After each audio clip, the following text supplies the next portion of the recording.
వీక్షకులందరికీ నమస్కారం. ఫిబ్రవరి మాసంలో మీకు ఏ విధమైనటువంటి గ్రహస్థితి కలగబోతూ ఉన్నది అనేటువంటి విషయాన్ని మనం ఈ వీడియో ద్వారా క్లుప్తంగా తెలుసుకునేటువంటి ప్రయత్నం చేద్దాం. జనవరి నెలలో సంక్రమించినట్టే ఫిబ్రవరి మాసంలో కూడా పంచగ్రహ కూటమి, షడ్గ్రహ కూటమి సంభవించడానికి కూడా అవకాశం ఉన్నది. అయితే ఈసారి మకరంలో కాకుండా కుంభరాశి యందు ఈ పంచగ్రహ కూటములు ఇవన్నీ కూడా ఏర్పడబోతూ ఉన్నాయి.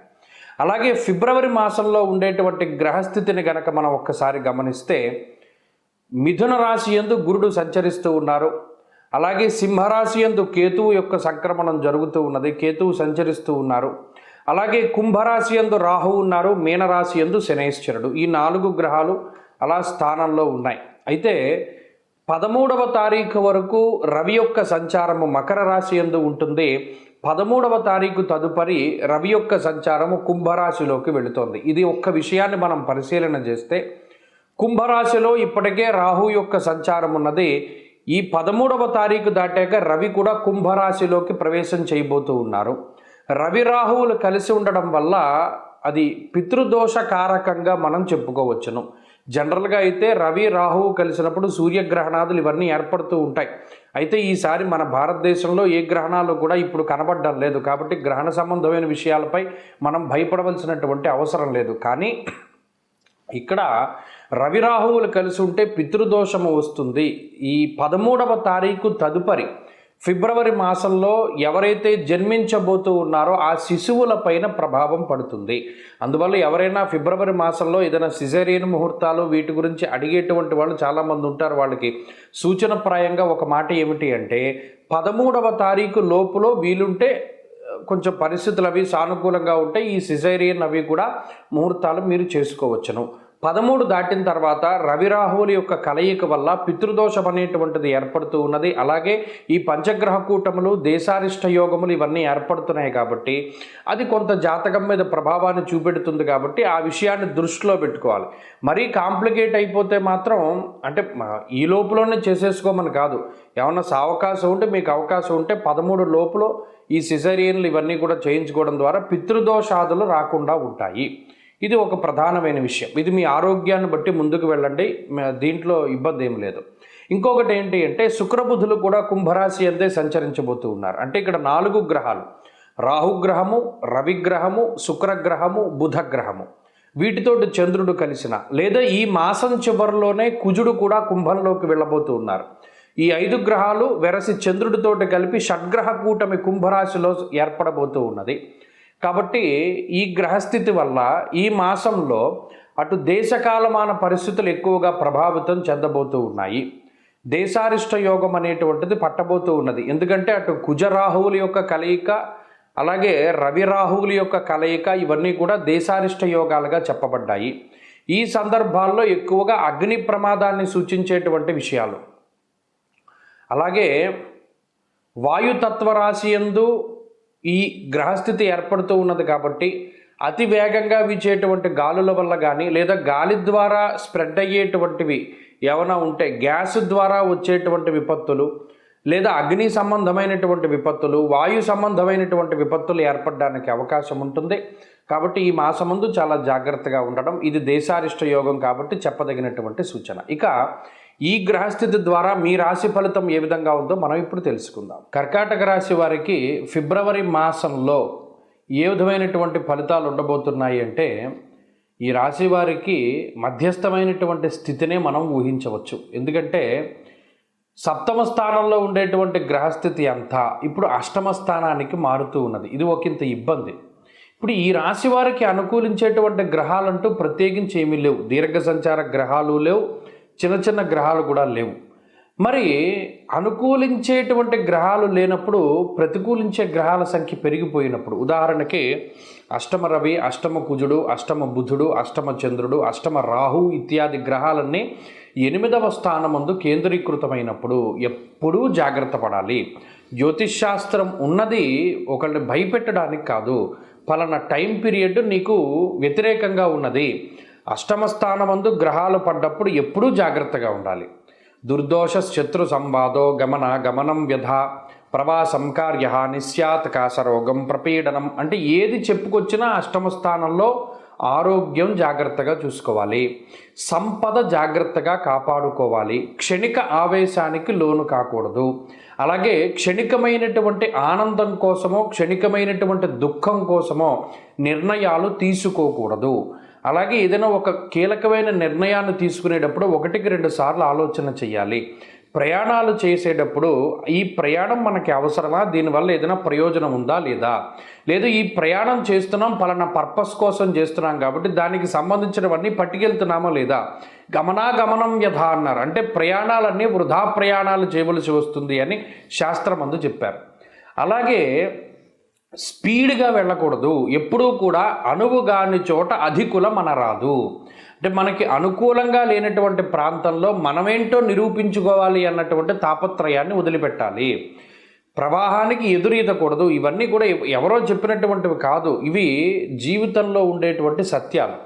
మరి ఇవన్నీ ఎందుకు మీకు చెప్పవలసి వస్తుంది? అష్టమ స్థానమందు రవి కానీ, అష్టమ స్థానమందు రాహువు కానీ, అష్టమ స్థానమందు కుజుడు కానీ ఉన్నప్పుడు ఒకంత ఇబ్బందికరమైనటువంటి టైం పీరియడ్ అది. ఈ సమయమందు ఆరోగ్యం పాడయ్యేటువంటి విధంగా అవకాశం ఉంటుంది. లేదు ఇందాక చెప్పినట్టు ఆర్థిక నష్టాన్ని గ్రహస్థితి కలిగించవచ్చు. లేదా మరేతరత్ర మీకు ఉండేటువంటి పేరు ప్రఖ్యాతల్ని పాడు చేసేటువంటి విధంగా ఈ గ్రహస్థితి ఫలితాన్ని ఇవ్వవచ్చును. లేదు క్షణికమైనటువంటి వేగంలో ఏదైనా ప్రమాదం వాటిల్లవచ్చును. వీటి పరంగా జాగ్రత్తగా ఉండాలి. ఈ మాసం అంతా కూడా జాగ్రత్తగా ఉండాలి. ఫిబ్రవరి నెలంతా కూడా ఈ రాశివారు చాలా జాగ్రత్తగా ఉండాలి. మీరు తోటి ఉద్యోగస్తులతోటి, పై అధికారులతోటి, జీవిత భాగస్వామితోటి, సంతానంతో, తల్లిదండ్రులతోటి, కుటుంబ సభ్యులతోటి ఎవరితోటైనా మాట్లాడేటప్పుడు విభేదాలే ఎక్కువగా వస్తూ ఉంటాయి. అరటిపండు తిన్నా పన్ను ఇరిగిపోతుంది, దానికి ఏ విధమైనటువంటి లాజిక్ ఉండదు. కాబట్టి ఏది మాట్లాడినా రామ అన్న బూతుగా వినబడుతుంది కర్కాటక రాశి వారికి ఈ ఫిబ్రవరి మాసంలో. ఎందుకంటే ఇంత నెగిటివ్ వచ్చింది అంటే ఈ రాశి వారికి షడ్గ్రహ కూటమి అష్టమంలోనే ఏర్పడుతుంది. ఇది అంత మంచిది కాదు. మరి ఏం చేయాలండి? ఈ ఫిబ్రవరి నెలంతా జాగ్రత్తగా భగవన్నామాన్ని పట్టుకోవడము, కొత్తగా ఏమీ చేయకుండా ఉండడము, ఏ విధమైన మార్పులకి అవకాశాన్ని ఇవ్వకుండా ఎలా వెళ్ళేటువంటి డైలీ రొటీన్ ఆ విధంగా ముందుకు తీసుకెళ్తూ ఉంటే మంచి ఫలితాలను మనం ఆశించవచ్చును. అలాగే ఏం చేయాలండి ఈ మాసమంతాను అంటే ప్రతిరోజు శివాష్టోత్తర శతనామావళి స్తోత్రాన్ని పారాయణం చేయాలి. వీలుంటే రుద్రకవచాన్ని పారాయణం చేయాలి. చదవగలిగేటువంటి ఓపిక ఉన్నవాళ్ళు రోజులో ఒక్కసారి విష్ణు సహస్రనామాన్ని కానీ అలాగే శివ సహస్రనామాన్ని కానీ పారాయణ చేయాలి. అలా చేస్తూ ఉంటే ఈ రకమైనటువంటి గ్రహస్థితి నుండి బయటపడడానికి అవకాశం ఉంటుంది. కర్కాటక రాశి వారికి ఫిబ్రవరి మాసంలో ఏ విధమైనటువంటి ఫలితాలు ఉండబోతున్నాయి అంటే ఈ రాశి వారికి మధ్యస్థమైనటువంటి స్థితినే మనం ఊహించవచ్చు. ఎందుకంటే సప్తమ స్థానంలో ఉండేటువంటి గ్రహస్థితి అంతా ఇప్పుడు అష్టమ స్థానానికి మారుతూ ఉన్నది. ఇది ఒకంత ఇబ్బంది. ఇప్పుడు ఈ రాశి వారికి అనుకూలించేటువంటి గ్రహాలంటూ ప్రత్యేకించి ఏమీ లేవు. దీర్ఘ సంచార గ్రహాలు లేవు, చిన్న చిన్న గ్రహాలు కూడా లేవు. మరి అనుకూలించేటువంటి గ్రహాలు లేనప్పుడు ప్రతికూలించే గ్రహాల సంఖ్య పెరిగిపోయినప్పుడు, ఉదాహరణకి అష్టమ రవి, అష్టమ కుజుడు, అష్టమ బుధుడు, అష్టమ చంద్రుడు, అష్టమ రాహు ఇత్యాది గ్రహాలన్నీ 8వ స్థానమందు కేంద్రీకృతమైనప్పుడు ఎప్పుడూ జాగ్రత్త పడాలి. జ్యోతిష్శాస్త్రం ఉన్నది ఒకళ్ళని భయపెట్టడానికి కాదు. పలానా టైం పీరియడ్ నీకు వ్యతిరేకంగా ఉన్నది, అష్టమ స్థానమందు గ్రహాలు పడ్డప్పుడు ఎప్పుడూ జాగ్రత్తగా ఉండాలి. దుర్దోష శత్రు సంవాదో గమనం వ్యధ ప్రవాసం కార్య నిస్యాత్ కాసరోగం ప్రపీడనం అంటే ఏది చెప్పుకొచ్చినా అష్టమ స్థానంలో ఆరోగ్యం జాగ్రత్తగా చూసుకోవాలి, సంపద జాగ్రత్తగా కాపాడుకోవాలి, క్షణిక ఆవేశానికి లోను కాకూడదు. అలాగే క్షణికమైనటువంటి ఆనందం కోసమో క్షణికమైనటువంటి దుఃఖం కోసమో నిర్ణయాలు తీసుకోకూడదు.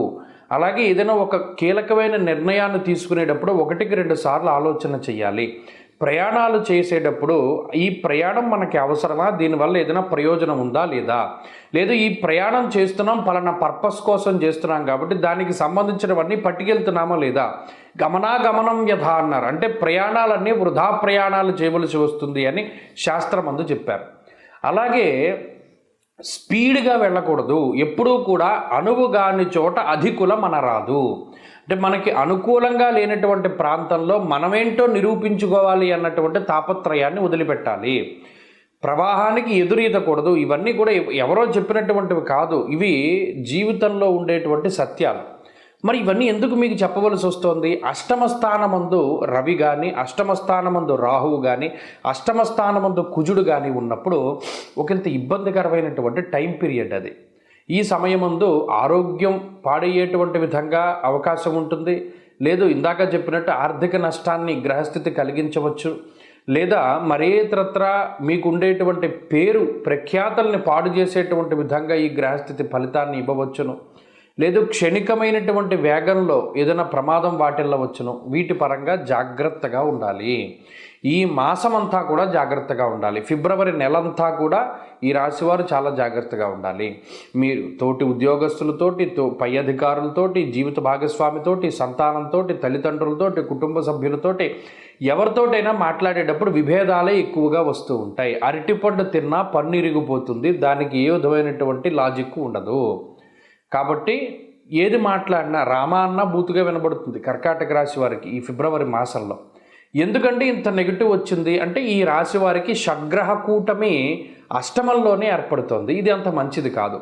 మరి ఏం చేయాలండి? ఈ ఫిబ్రవరి నెలంతా జాగ్రత్తగా భగవన్నామాన్ని పట్టుకోవడము, కొత్తగా ఏమీ చేయకుండా ఉండడము, ఏ విధమైన మార్పులకి అవకాశాన్ని ఇవ్వకుండా ఎలా వెళ్ళేటువంటి డైలీ రొటీన్ ఆ విధంగా ముందుకు తీసుకెళ్తూ ఉంటే మంచి ఫలితాలను మనం ఆశించవచ్చును. అలాగే ఏం చేయాలండి ఈ మాసమంతాను అంటే ప్రతిరోజు శివాష్టోత్తర శతనామావళి స్తోత్రాన్ని పారాయణం చేయాలి.